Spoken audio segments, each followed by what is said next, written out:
Shalom, Bapak Ibu Saudara.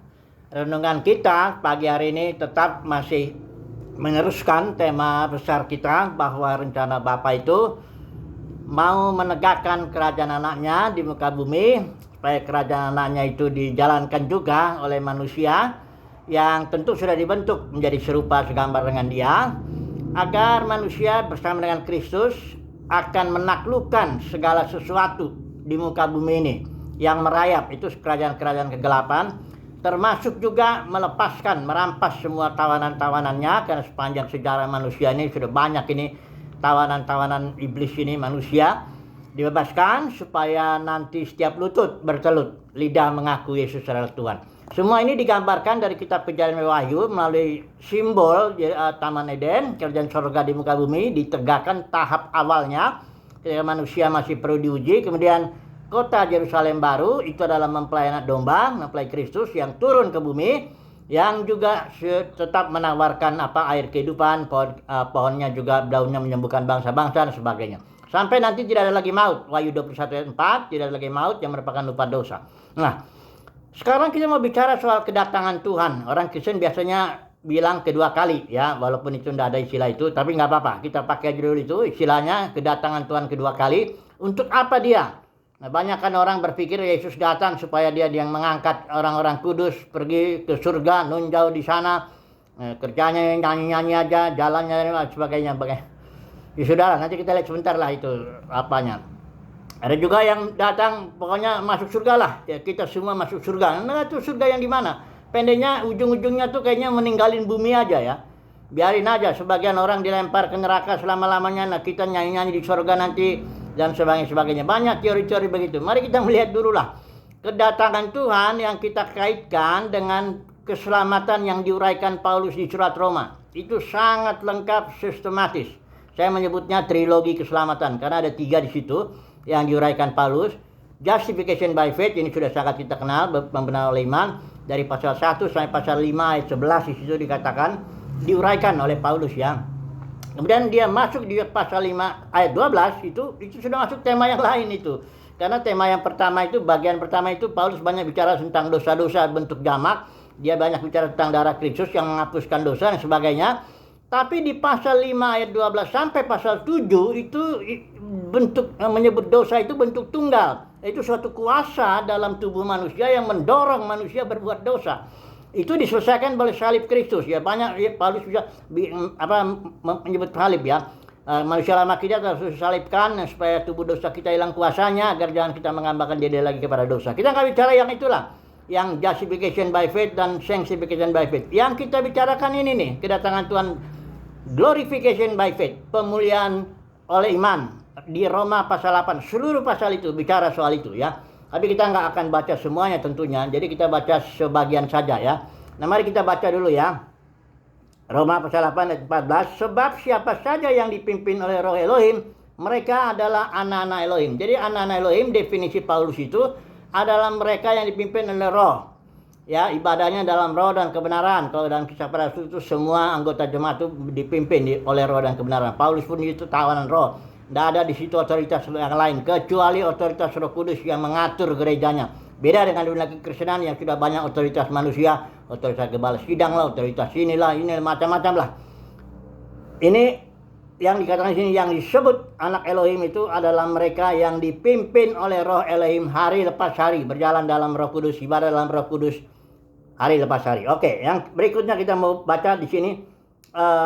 Siapa anak Elohim ini? Dan ayat 17 ya. Dan karena anak Elohim maksudnya tadi, maka ahli waris juga, benar-benar ahli waris Elohim dan sesama pewaris dengan Kristus.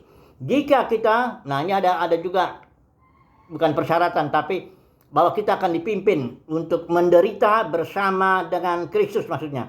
Maka kita juga dapat nanti dimuliakan. Ini ada glorification itu maksudnya. Jadi kalau kita menderita bersama Kristus sebagai anak Elohim, kita akan dipermuliakan pada waktu kedatangan Yesus nanti. Kemudian maksud kedatangannya itu apa? Nanti kita baca lagi dulu ayat 23 ini. Tetapi kita sendiri yang dengan beroleh buah sulung, roh, kita di dalam diri kita sendiri juga mengeluh sambil sungguh-sungguh menantikan adopsi sebagai anak. Inilah kedatangan Tuhan itu artinya adopsi sebagai anak, yaitu penebusan tubuh kita. Tubuh kita ini yang fana ini diganti dengan tubuh kemuliaan. Itulah dia saat kedatangan Tuhan Yesus. Maksudnya apa kedatangan ini? Nah, ini yang penting ini. Mari kita baca ya dulu ya. Ayat 19 ini. Ini saya pakai ILT ya.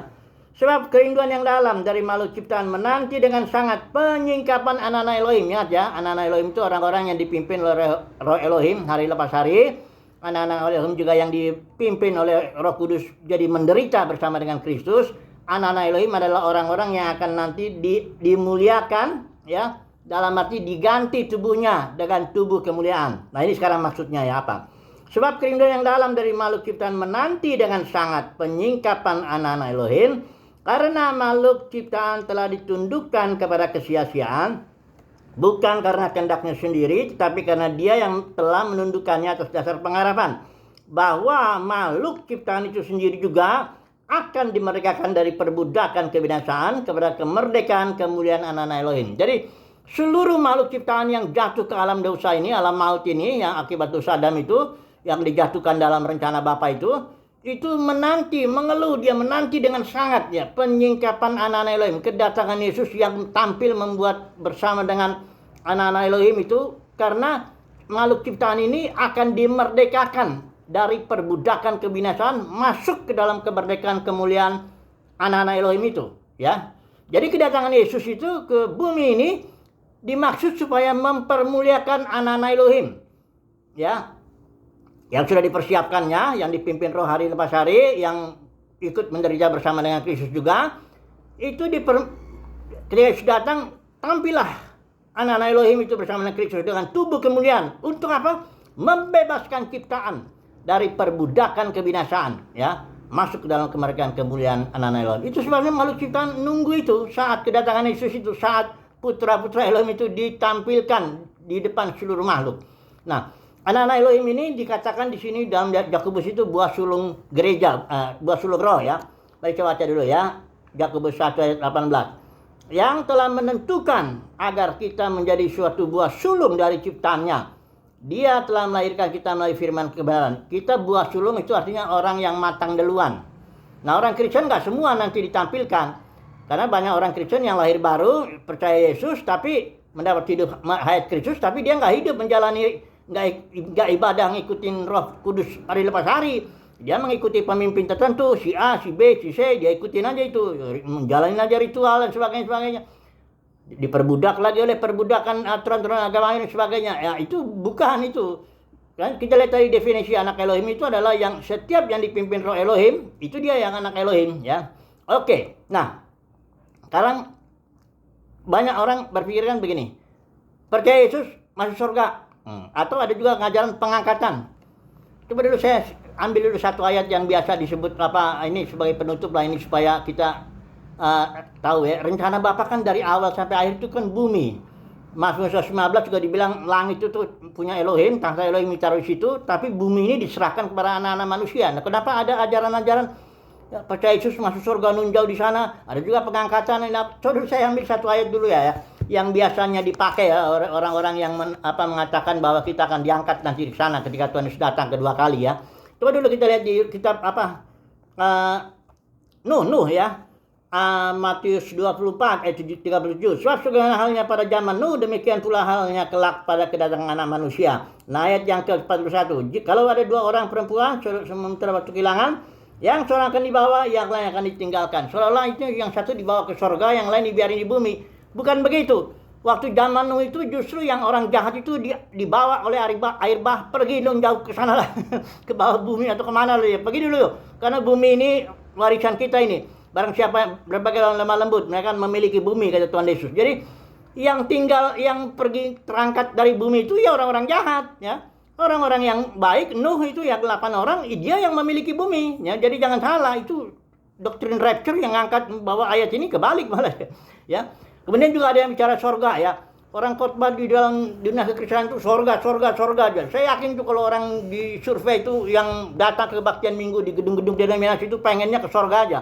Saudara tahu nggak, sorga tuh nggak fokus itu. Yesus bicara di malam terakhir itu, Yohanes pasal 13, 14, 15, 16, 17. Di ayat 13, pasal 13, 14, 15, 16. Tidak ada satu kata pun istilah sorga, Oranos. Nggak ada. Yesus tidak bicara soal surga, karena itu gak penting. Bukan itu yang Yesus itu bicara. Yesus bicara soal relationship. Dia banyak bicara tentang Roh Kudus, penghibur yang lain. Dia bicara tentang perumpamaan pokok anggur apa semuanya. Dia bicara tentang hubungan nanti murid-murid dengan dunia ini yang akan menganiaya kalian. Dia bicara soal relationship, bukan soal surga. Nggak ada itu. Baru di pasal 17 ayat 1. Itu Yesus sekali bicara surga, itu pun karena dia sedang berdoa kepada Bapa di surga katanya. Jadi nggak penting itu surga, bukan itu surga itu kan hanya diciptakan sementara, takhta Elohim ditaruh di sana dengan makhluk-makhluk, nanti dia turun ke bumi. Kita di sinilah, bumi inilah ya. Kita melayani supaya bumi ini bergerak menjadi bumi yang baru, langit yang baru juga. Menyatulah Bapa menjadi semua dalam semua ya. Tidak lagi maut tupa dosa. Semua manusia diselamatkan, dirampas setiap itu bertelut. Yesus juga dijanji kok, aku akan tarik semua manusia datang kepadaku. Jadi banyak nih ajaran-ajaran yang menurut saya konyol. Membuat orang jadi nggak ngerti rencana Bapa. Kenapa? Ya nggak dibaca sih Kejadian sampai Wahyu itu. Itu kalau mau bicara ingin ngerti rencana Bapa, bacanya Kejadian 1 sampai Wahyu 22 itu bagian terakhir. Dilihat dulu secara garis besar, oh rencana Bapa itu rupanya itu. Baru kita lihatlah supaya kita memahaminya sesuai konteks. Konteks Alkitab ini adalah waktu. Konteks Alkitab ini adalah bumi. Rencana Bapa di bumi ya. Oke lah. Kesimpulannya apa ini? Kesimpulannya semoga saudara dan saya ditentukan menjadi buah sulung ciptaan, buah sulung gereja yang matang duluan, yang paham duluan rencana Bapa. Supaya kita nanti ambil bagian ketika kedatangan Tuhan Yesus yang kedua kali, kita ambil bagian bersama dengan Kristus di situ, ya. Untuk dipermuliakan bersama-sama. Untuk apa? Membawa seluruh makhluk, membebaskan seluruh makhluk dari perbudakan kebinasaan, masuk ke dalam kemerdekaan kemuliaan anak-anak Elohim. Semoga ya, itu semua penentuan Bapa aja. Ya, dalam dunia kekristenan ini ada banyak yang dipanggil dan lahir baru. Enggak semua itu nanti dipermuliakan, ya. Dari antara yang dipanggil ini ada yang dipilih. Itu kehendak Bapa juga, ya. Dan nanti kita diajar setia. Jadi ibarat siapa yang dipanggil, dipilih setia, dialah yang buah sulung, dialah yang akan ditampilkan nanti. Semoga saudara dan saya mendapat kasih karunia untuk menjadi buah sulung itu, ditampilkan di akhir zaman untuk membebaskan ciptaan supaya bumi ini bergerak ya menuju bumi yang baru. Jangan mau pergi-pergi ya, jangan kabur aja dulu. Itu ada tagar terkenal orang Kristen juga pengennya kabur aja dulu dari bumi lah, naik ke surga dan sebagainya. Oke lah ya. Puji Tuhan, haleluya, amin.